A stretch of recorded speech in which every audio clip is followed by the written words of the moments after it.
If you're going into the healthcare field, chances are you're going to be treating people with diseases or pathologies. But it's not enough to just know what the disease is called. You actually have to know the pathophysiology, why it comes about, what types of symptoms that person will be having, as well as how to treat it. So in this video, I've compiled a common list of several different diseases within several different organs and organ systems that you need to know in order to be successful. So let's get started. Hey everybody, Organized Biology here, where we make difficult biology concepts simple. Now, rather than just kind of pointing them out and saying this is what they do or this is how they're caused, I'm going to give you really simple diagrams to kind of understand how they come about and then how they connect actually to several different organ systems as well. And it's also going to have a little bit of A&P review for you, so you're welcome. There's something for everybody. So we're going to start with number one. Now, obviously this is the heart. So as we know the heart has two main sides. We've got a right side over here, it's as if you're looking at it, and a left side over here. The left side of the heart pumps oxygenated, we designate that as red blood, to the whole body, the brain, the kidneys, thyroid, everywhere. However, the right side of the heart is going to pump deoxygenated blood, low oxygen blood, and it's going to pump it through the pulmonary arteries to the lungs. I've drawn them over here, but in reality, they'd be on both sides. Now, if this goes wrong, what's really interesting is it a lot of the times affects several other organ systems. So that's why we're starting with the heart. So we're going to start with the first one that you may see called CHF, otherwise known as Congestive Heart Failure. Congestive Heart Failure. Now, why am I starting with this one? This is a common one, especially in elderly patients. Now, congestive means there's fluid buildup, and heart failure means that quite literally the heart is failing. Now, what could happen in that? Let's say we're going to basically keep it on one side. Only one side of the heart is going to be failing. Now, in this case, we will have, say the left side failing, we will have some blood in that heart that needs to get pumped out of that left ventricle through that aorta and go to the whole body, correct? Now, what happens if this left ventricle isn't pumping properly?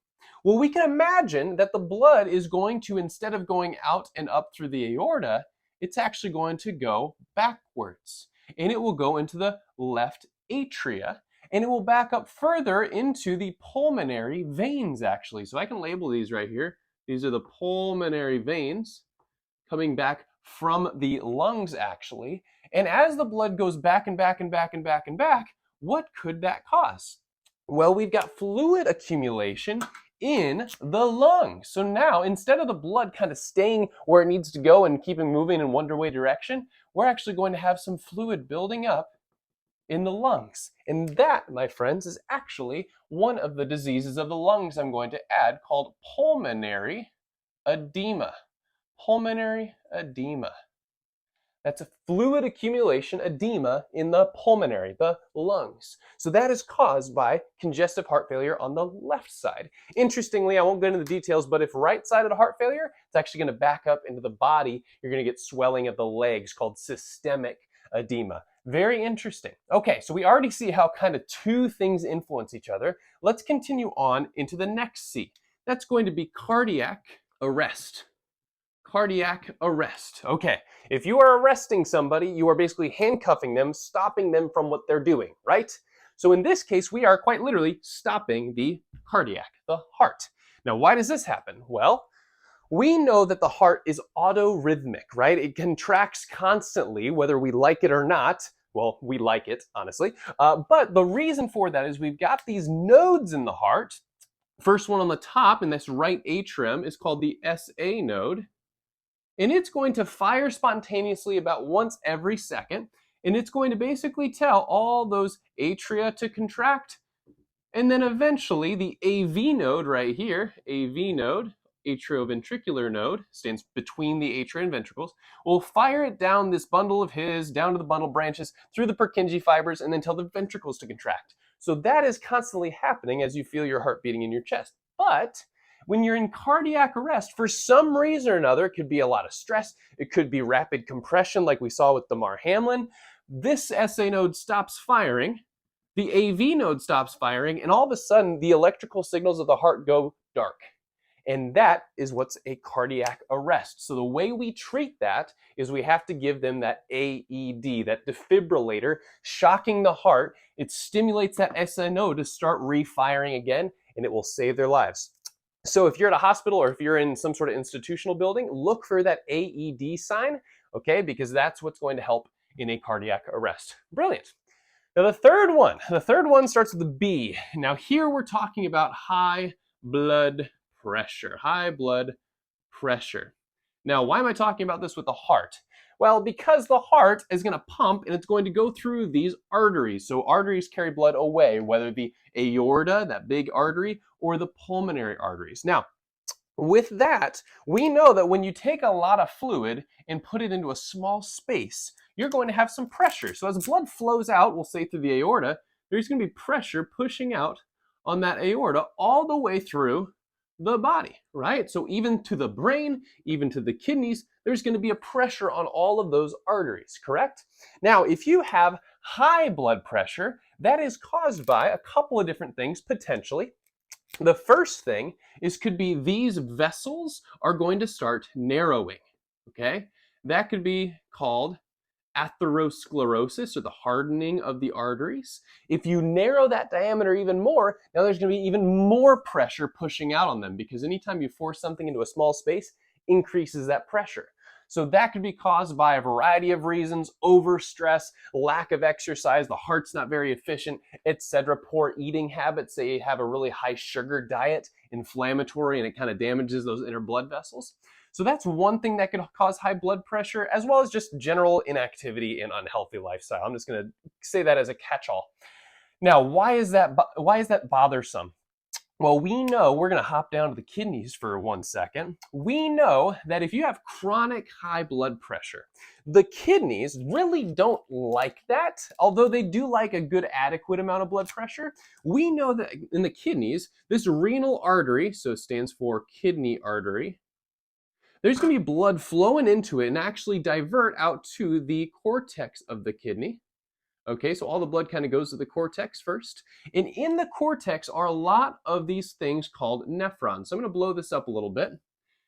And we know that nephrons have these small blood vessels coming in, and then they've got really, really thin capillaries. So here's a big network of capillaries, very, very thin blood vessels, that are then going to actually filter some of the components of the blood into that head of the nephron, okay?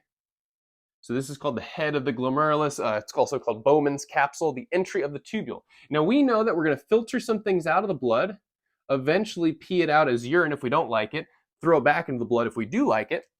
But think about it. You've got these thin capillaries, and you're putting a lot of what? Pressure on them over time. So you are just pounding these capillaries with pressure. Well, what do you think is going to happen? Well, we could have something called chronic kidney disease, okay? Or acute kidney injury. Chronic kidney disease or acute kidney injury, usually high blood pressure causes acute kidney injury. So if you have a temporary raise in blood pressure, that could happen. But if you have chronic high blood pressure, that would cause chronic kidney disease, where you're actually going to damage this nephron. Okay? You could also damage these capillaries. So now what's going to start happening? Well, we know that the blood has a variety of things in it that need to stay in the blood, like proteins. So sometimes if you have chronic kidney disease due to high blood pressure, you're going to start putting proteins, I'm just going to put P, from the blood into the tubule and now into your urine in the bladder, right? So now you're going to be peeing out proteins. So sometimes if you're like a nurse and you suspect this person's had high blood pressure for a long time, you can actually take a urine sample, see if they have a lot of proteins in their urine, and that is indicative of some sort of kidney disease or kidney injury, and that is not good. That person may someday need to go on dialysis, basically an external kidney to help basically clean out their plasma in their bloodstream. Okay, cool. Not cool, but cool. Now, high blood pressure can also cause several other things throughout the body. I'm going to primarily look at the brain with the strokes, right? So what are strokes? Well, in the brain, we know that it has a very high blood supply. About 15 to 20% of your blood, that could be a guesstimate, is in your brain right now, because it needs a lot of energy to fire all sorts of things, especially as you're watching this video, because you're learning so much, right? So as the blood comes into the brain, it's going to feed all the different neurons of the brain. However, what if we've got a blood vessel coming in here, okay? Blood vessel's coming in here, and now we've been hyper blowing it up with a lot of pressure. Well, sometimes over time, if it gets bombarded for so long, what can begin to happen is it can start to scar. So this can start to scar and narrow, okay, due to that high blood pressure. Eventually, you could have some things in your bloodstream called platelets that notice the scarring and they're like, hey, I need to fix that. Problem with that is they begin sticking to the inside, sticking to the inside, sticking to the inside until we have a complete blockage of blood to a specific region of the brain. That is called an ischemic stroke. So I'll write that here, ischemic stroke. Now, that's going to come up in here in a second. Ischemia basically means a blockage of blood flow. Blockage of blood flow. Okay? Now, in that case, all of the neurons of the brain right here are going to begin to die. So all the neurons in that region are going to start to die. And that's what personifies sometimes as like slurred speech and maybe drooping of one side of the face, because if the stroke is localized, say, to the right side of the brain, the left side of the face is going to begin to droop because we know one side controls the other. Really interesting. Now, for this type of stroke, you need to give the patient some clot busters. Try to say that 5 times fast. Clot busters, in order to bust that clot open and restore that blood flow back to the brain. However, that's kind of dangerous because it could be a different type of stroke that could also be linked to that high blood pressure. Are you noticing blood pressure is bad? This next one is going to be when the blood vessel's coming in, okay? But instead of getting clotted up, it's actually going to burst open. Do that high blood pressure. It's like a lot of pressure in that balloon, right? You're blowing up the balloon and eventually poof, it pops. So in this case, this is called a hemorrhagic stroke. Hemorrhagic stroke. I'm spelling that wrong. Hemorrhagic. There we go. Hemorrhagic stroke. And that basically means a brain bleed. Brain bleed. Now, this is going to be a very different treatment, as you could likely see. Why? Well, if you are bleeding out in the brain, do you want to give them like blood thinners or clot busters to make the blood flow better? No, because the blood's flowing just fine into the space of the brain. You don't want that. You want this blood vessel to clot, right? So you are actually going to give them some medications that will help clot the blood, therefore closing off that and stopping that brain bleed. Really interesting. Brilliant. So sometimes people could actually take platelets for that case. I think there's another medication I'm not remembering, so I won't mention it off the cuff. Okay, cool. So that's a lot of issues with high blood pressure, as you can see. So that's why a lot of medications deal with lowering blood pressure. If you want to learn about those, you can actually watch that video here. Now, the last one is going to kind of relate to that ischemia, right? A blockage of blood flow. And that is called a myocardial infarction. Infarction. This is one type of ischemic heart disease. You may hear this as MI, or you might hear it as a heart attack, okay? So what is a heart attack? Well, you may have known already, but let's roll through it real quick. We know that is an infarction. We're blocking blood flow, and it's a type of ischemia, blockage of blood flow, right? Now, where's that happening? We know that it will happen in these vessels crowning the heart here. So these are called the coronary blood vessels, coronary vessels, and I said they're crowning the heart, right? Why? Corona means crown. So the coronary vessels are the blood vessels that are actually feeding the heart tissue itself. Now, in the case of a MI, myocardial infarction, we've got a blockage of blood flow due to some maybe plaque buildups, atherosclerosis, high blood pressure, etc. And now we have blocked off blood flow to lower regions of the heart. It's like you're blocking a river upstream, downstream doesn't get any more fluid. In that case, all of this heart tissue will begin to die. And that is a heart attack. Because if this heart tissue begins to die, now the heart can't pump properly. Now you're not going to be able to get blood to the body. You're going to die very quickly. So that's why CPR is going to be a very, very beneficial thing immediately following a heart attack, because you need to get that blood continuing to flow. And you also need that for cardiac arrest before you get that AED. AED is going to do nothing here, right? That's an electrical issue. But here, in order to treat that, you're going to give them that baby aspirin if you can. It's going to be a blood thinner, hopefully get that blood through that region here quickly. You can also give them a nitroglycerin supplement. That can actually be administered intraorally. You just put it right in their cheek, and that's going to blow up those blood vessels, open them up. I'll write that down here. That's a beneficial thing. Nitroglycerin. It's called a systemic vasodilator. It's going to dilate these blood vessels and get that blood feeding the heart very rapidly, okay? Now, you could probably predict the treatment for an ischemic stroke, and the treatment for this blockage of blood flow to the heart, myocardial infarction, could also be the same. Those clot busters, right? We need to bust that clot open to get the blood flowing again. Very cool. Okay, now that we've got the heart taken care of, and there's a lot of other diseases like valvular diseases. So sometimes these valves, like the tricuspid and the mitral valve, maybe the pulmonary semilunar and the aortic semilunar, maybe they're not closing properly. In that case, we could also have some backflow of blood and cause some issues. That's also where when they listen to your heart, they're listening for some regurgitation, usually due to those issues with valves. Brilliant. Let's move on into the lungs, number 2, even though I've kind of hopped around a bit, right? So number 2, we're talking about the lungs, and we've got CAP, okay? That's how you can remember it. We already talked about pulmonary edema, filling up of the backing up of blood into the lungs. It's going to cause a lot of crackling. When you're breathing, you're going to hear some raspy breathing. But let's talk about some that are a little more common, okay? First one, C up on the top, COPD. There's a lot of shorthand for a lot of these, right? COPD stands for chronic obstructive pulmonary disease. So chronic, long-term, obstructive, we're blocking something, pulmonary, lungs disease. Okay, this is usually caused by smoking most commonly.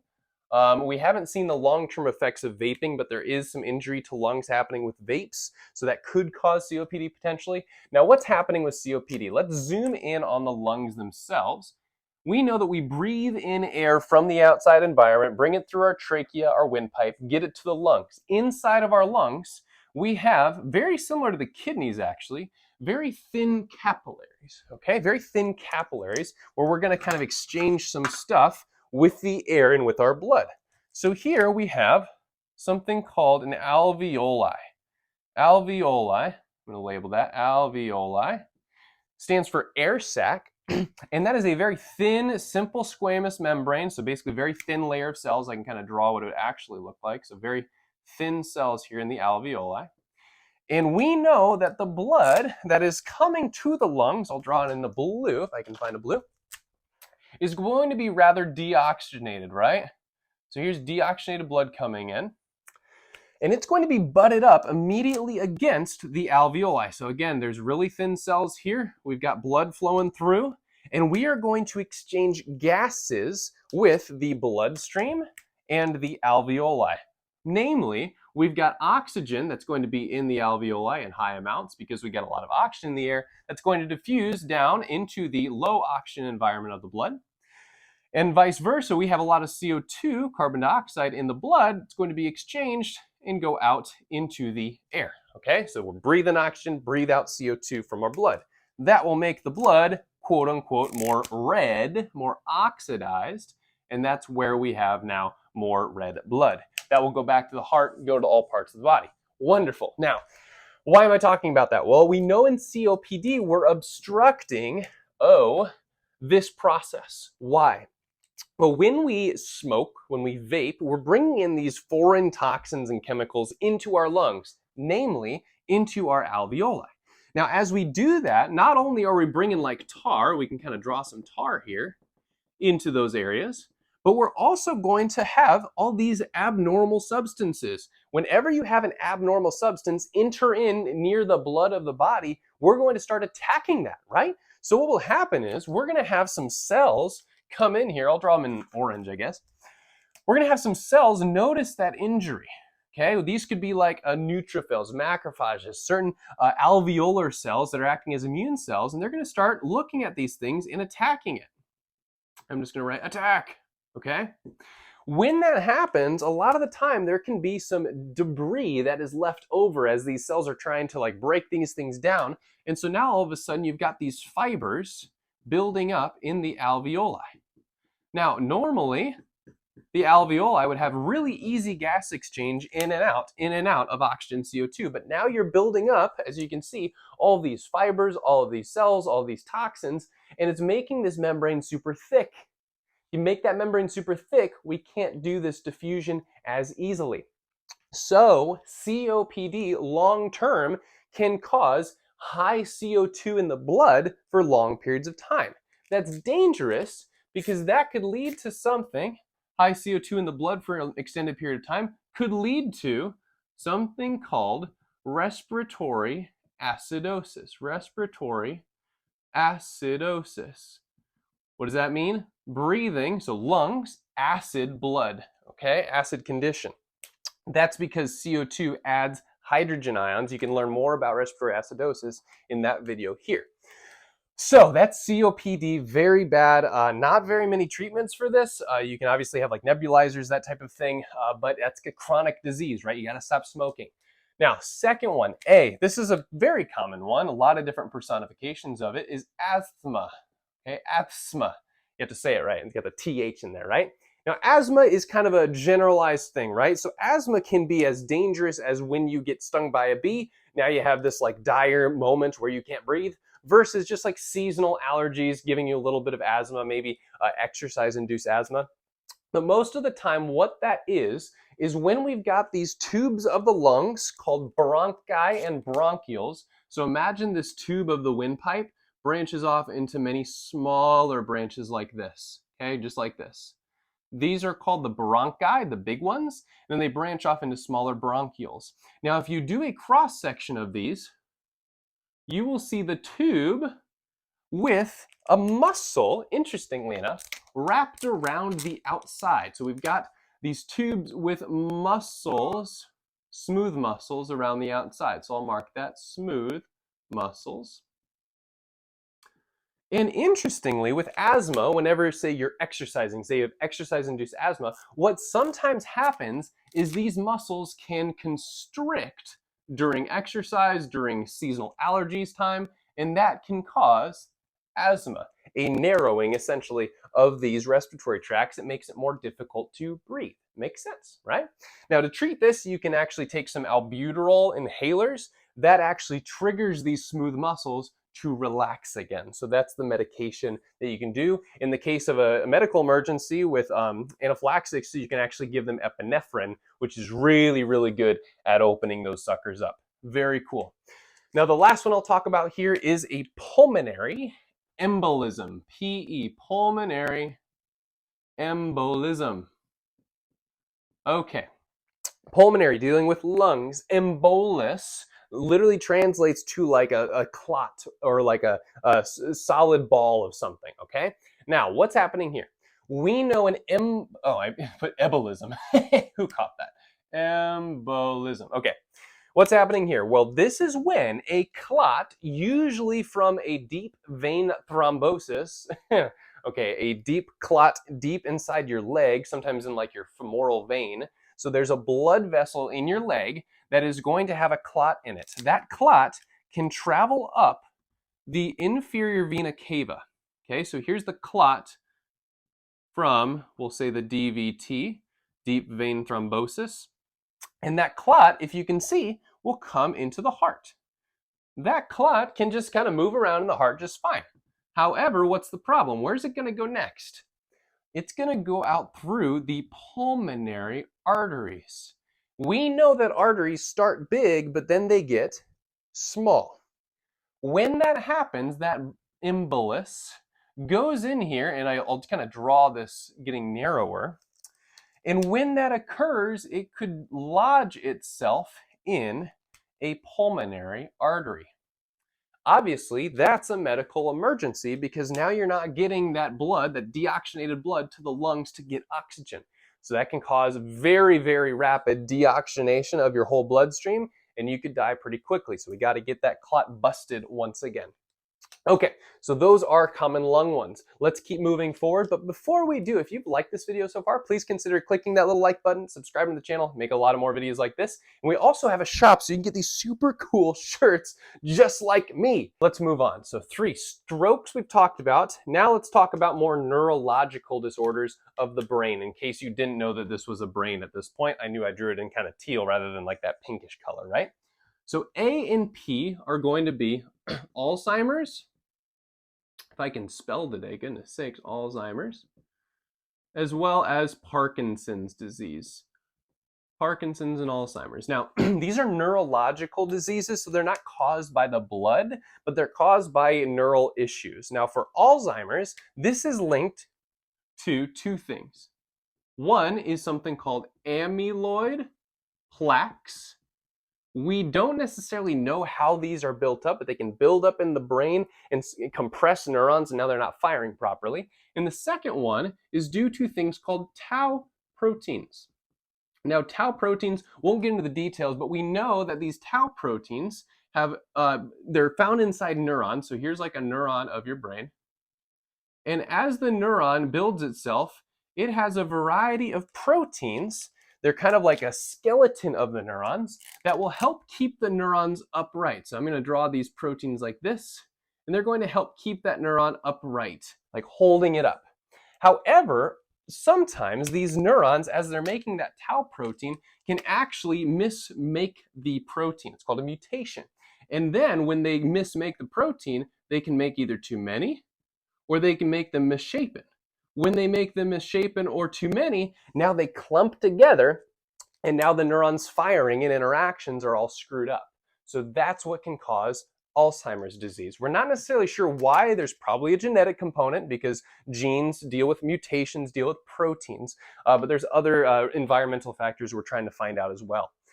Parkinson's is actually when there are low dopamine, so I'm going to say low dopamine, in specific basal nuclei dealing with motor control and movement, okay?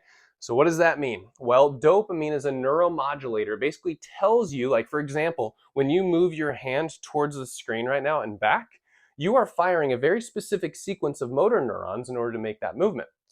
The reason you can do that so smoothly, right, is because of dopamine. It's modulating those motor neurons, saying contract, contract, okay, relax, and contract, as you're doing it. But if you don't have that, well, now those movements are going to be very jittery and spastic, right? Because you can't smooth those movements out. So that's the personification of Parkinson's, is kind of spastic, jittery motions. Interesting.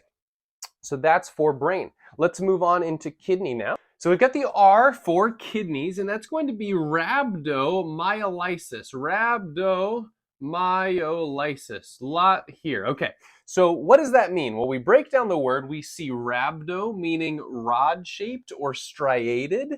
Then we've got myo. We know that means muscle. And then lysis means to break down. So we've got basically muscle-like structures breaking down, and that's exactly what this is. If you are, for example, a high-endurance athlete, you're training and it's really warm outside, and you overstrain those muscles, what those muscles will release is something called creatine phosphokinase. So I'm going to draw a skeletal muscle, and it's gotten broken down a lot, right? You're working out a lot, and all of a sudden it starts producing way too much or releasing way too much, something called creatine phosphokinase. Now that's just a fancy word meaning it's going to add a phosphate to a creatine molecule, but we don't care about that. Just know that when muscles break down in excess, they release a massive amount of CPK, we'll say. Now we know that's going to get into the blood. Anytime we're dumping something out of a cell, gets into the blood, indeed, and it's going to go to the kidneys because too much of anything is a bad thing. We've got to get it out.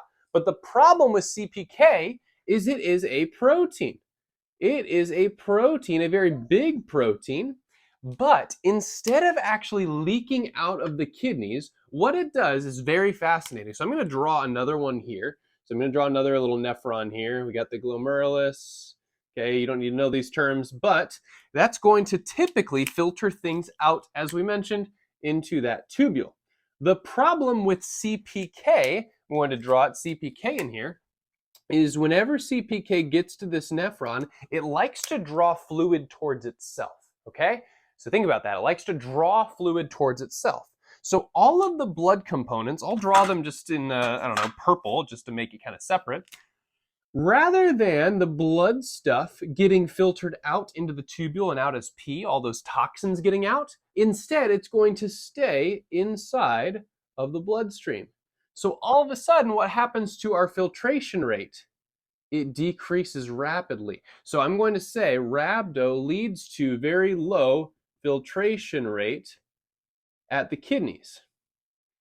Now, why is that bad? Well, we know that the kidneys have to filter approximately 100 milliliters of fluid every minute in order to keep your body free of as many toxins as it needs. And if that filtration rate drops, all of a sudden there's going to be a lot of toxin buildup in the blood. And secondly, there's going to be kidney failure. Kidneys are going to fail, they're going to start dying, and you start dying very rapidly when your kidneys die. So rhabdo can be a medical emergency. You've got to get fluids pumped into you, get that protein out of your bloodstream, and reestablish that filtration rate. Symptom of this is interesting. Even if you drink a lot of water, you'll still have very dark pee because all of that stuff that's coming out is highly concentrated coming out of the kidneys. So kind of interesting. Okay, moving on. I realize I've kind of written into my urinary bladder and ureters thing. So with the urinary bladder here and the ureters, we know that anything we don't need is going to be filtered out of the kidneys into the ureters, into the bladder to be peed out through the urethra. Now, there are a few common diseases here. U is going to be urinary tract infections. So UTIs, this can be caused by a variety of things, but generally it's because some sort of bacteria got into urethra and kind of started infecting that area. Now with that, you're not drinking enough water, you're dehydrated, that can lead to UTIs, as well as any sort of abdominal surgery. Say you had a C-section, or maybe you had a childbirth. So there's a lot of stuff going on down there. We can get bacteria into the wrong spots. Very simple fix for this is either antibiotics. That was my son speaking there, if you heard that.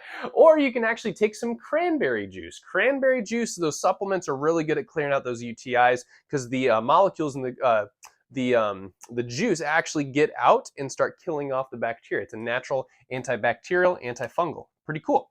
Now the second one you may be more familiar with are kidney stones. Anybody watch Friends when Joey went to the hospital with kidney stones and he had this massive pain in his back and he just kept screaming? Why is that happening? Well, if you eat a lot of things with like folate in it sometimes, like too much spinach, which I don't think anybody has an issue with unless you're Popeye, as well as if you drink a lot of sodas. That seems to be a thing where if you drink a lot of sodas, all of a sudden there form these little crystals in your kidneys. So they're basically like things that have decussated, so basically solidified in the kidneys, and now they need to go somewhere, so obviously they're going to start traveling out into the ureters. Well, the ureters are smooth muscle and they kind of contract in these waves, peristalsis waves, and every so often they'll get pushed out and out and out and out very slowly until you eventually pass that kidney stone.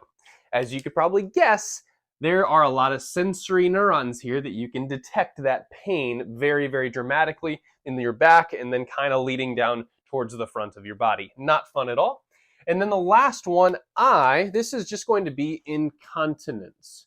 Incontinence basically means you can't really hold your pee very well, okay? You can't keep it in. Why is that? We've got some muscles, skeletal muscles, that are going to wrap around the urethra here. And whenever you tighten those suckers, they're actually going to close it up. Okay, it's called your external urethral sphincter. And therefore, you can kind of hold your pee in pretty well. And then when you relax those, it releases and then the urine comes out. With incontinence, you are unable to contract those properly due to prior surgeries, injuries, or as well as spinal cord issues, because we know the spinal nerves, the lower ones, specifically the sacral ones, come in and innervate that area. So if you got some sort of damage down there, maybe you landed wrong on your back, on your butt, now you can't hold your pee in, it might be a nerve issue in that case. All right, moving on into the thyroid gland. Now the thyroid I drew down here, and all of these kind of drew in different places, but the thyroid's actually wrapped around the trachea up here. Now the thyroid gland, we know, makes a lot of hormones like T3 and T4. So we're going to talk about that a lot right now. So we got T3 and T4. Those are hormones that the thyroid releases that deal with metabolism. So normal metabolism, these hormones are going to go to a variety of tissues in the body, basically tell them when to start working, when to relax, that type of stuff. But typically, they kickstart a lot of stuff in your cells. They kickstart activity. Now, in order to get that working properly, you actually need a hormone released called TSH, and that comes from your pituitary gland, specifically the anterior pituitary gland.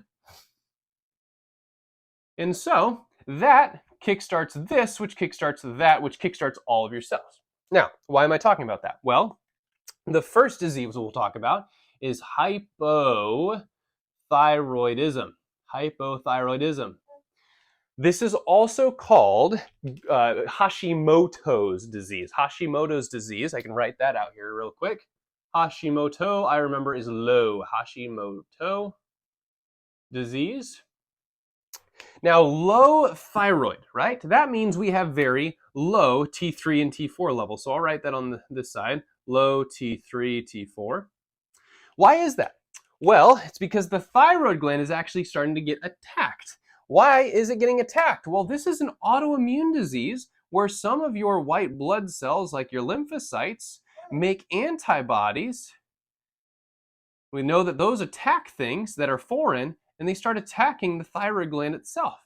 If we attack the thyroid gland and basically deplete it, well, now we're not going to have enough T3 and T4. Really interesting disease. Now, what could happen here? Well, the anterior pituitary, let's kind of get into the details of this. The anterior pituitary's goal is to get T3, T4 out of it, right? Because this whole process, making TSH, thyroid stimulating hormone, stimulating this to make that. This feeds back to the anterior pituitary, right? So what's interesting is if we have hypothyroidism, low T3, T4, well, all of a sudden, if we have low T3, T4, the anterior pituitary is going to be like, well, shoot, I didn't do my job right. So it's going to make more or less TSH. It's actually going to make more TSH. So in this case, we're going to have high TSH levels in hypothyroidism because the anterior pituitary is trying to kickstart the thyroid to actually make the hormone that it's not making. Kind of interesting. Whereas, let's do the flip side, we can also have hyperthyroidism. Basically, too much thyroid, right? This is also called Graves' disease. And that's when we have way too much T3, T4. I'm running out of space. And in this case, the opposite is true. We're going to have very low TSH because since we have so much of this, we're going to negatively feed back and we're going to make less of this because we already have enough, right? Very fascinating. Now, this one is also an autoimmune issue, but it does the reverse. Rather than breaking down, it actually stimulates growth in the thyroid gland, making way too much thyroid hormone. Very fascinating. Now, all the symptoms of these are going to be equal and opposite. So for example, in hypothyroidism, low T3, T4, you're going to be really cold and you're going to gain a lot of weight. In hyperthyroidism, you're generally going to be very warm and you're going to lose a lot of weight. They're kind of equal and opposite based on the T3, T4 levels. Fascinating. Now, the last one as a C is just going to be thyroid cancer. If you have thyroid cancer, very simple fix for this. Rather than doing a lot of radiation and that type of thing, which they can, sometimes they do, they sometimes just remove it altogether. They remove the thyroid altogether and then instead give you synthetic, so a drug that you take every day, synthetic T3, T4 to replenish those levels. So that's an easy fix for cancer. And not easy fix, obviously, you got to take it out, but that can be a very successful one, okay? Moving on, we've just got a couple more left. Let's go into the pancreas, okay? So this pancreas, little tail tucked right beneath your stomach, actually. So stomach would be here. If you hold it upward, pancreas would be right behind it. Now with the pancreas, we know that the pancreas is the main culprit for our pesky disease called diabetes. Diabetes. Now with diabetes, we can have either type 1, so I'm just going to say diabetes 1, or we can have type 2. Okay, two very different things. Let's start with type 1. In that case, we have pancreas cells here. These are called your beta cells of your pancreas, beta cells. And they will typically release insulin, which is a hormone. I'll draw that here. So insulin. And this is released whenever we have high blood sugar levels. So we're going to say there's a lot of blood sugar in here, blood glucose. You just ate a good sugary meal. So this will be glucose. Dumps into your blood, we release insulin. Why do we do that? Well, because insulin will then trigger these cells. Okay, so it'll have a receptor here on these cells. And these cells will make some channels that open up to get that glucose in so we can use it to make energy, ATP. Pretty fascinating. However, in type 1 diabetes, we have an autoimmune disease again. So in this case, those immune cells, B cells, are going to start attacking your beta cells. They attack your beta cells, they die. They die, we have no insulin. No insulin, we have no gates. No gates, we have a lot of blood glucose. That is the characteristic symptom of type 1 diabetes, is massively high blood glucose levels. So much so that that glucose, just like I drew it over here, even though these were kidney stones, glucose starts getting peed out like crazy. You're gonna have a lot of glucose in your urine. So much so that they named this diabetes mellitus, literally translating to sweet urine, because it was sweet. Okay, you're peeing out a lot of sugar. So that is the issue where your immune cells attack your beta cells. That's type 1 diabetes. It is a usually genetic component. There may have been some studies that say there's some environmental thing there, but it is autoimmune, self-attacking, okay? Now with type 2, this is more of a lifestyle disease. So I'm gonna write lifestyle disease. So that is when you have chronic high blood sugar, but not because you can't produce insulin. You can produce insulin just fine, but we call it insulin resistance. Insulin resistance. Why? Well, we're making the insulin just fine, but for some reason or another, these cells that have those receptors for insulin just get kind of finicky. They get bombarded with so much insulin, they just don't want to grab it anymore. It's kind of like if you jam a key into a lock enough times, eventually that lock will kind of lose its shape, therefore lose its function. Same thing for this person. They have a lot of glucose in their blood from eating a lot of crap. They have a lot of insulin being produced. Your cells just get tired of it. And therefore, what's interesting about that is that now cells can't get glucose. If cells can't get glucose, they actually begin burning things called fatty acids. And in order to do that, the liver, we're not drawing it here, will release some fatty acids into the blood, and they'll take them up and make ATP from it. But what's interesting is fatty acid metabolism throws things called ketones into the blood. Ketones. This type 2 diabetes, as well as type 1 a little bit, can lead to something called diabetic ketoacidosis. Basically meaning you've got acid blood because of your ketones, because ketones are slightly acidic. Why is that? Once again, due to type 2 diabetes having to switch to making fats for energy rather than using sugar for energy. Really fascinating, right? So you see how all these things can lead to another, okay? So for example, with type 1 diabetes, we know type 1 or type 2, high blood sugar can lead to chronic kidney disease. Why? Because high blood sugar, I'm going to write high blood glucose, just ravages your glomeruli. All of these little blood vessels that are going into the nephron, they just tear them up. For some reason, think of like too much of a good thing, sugar, is a bad thing.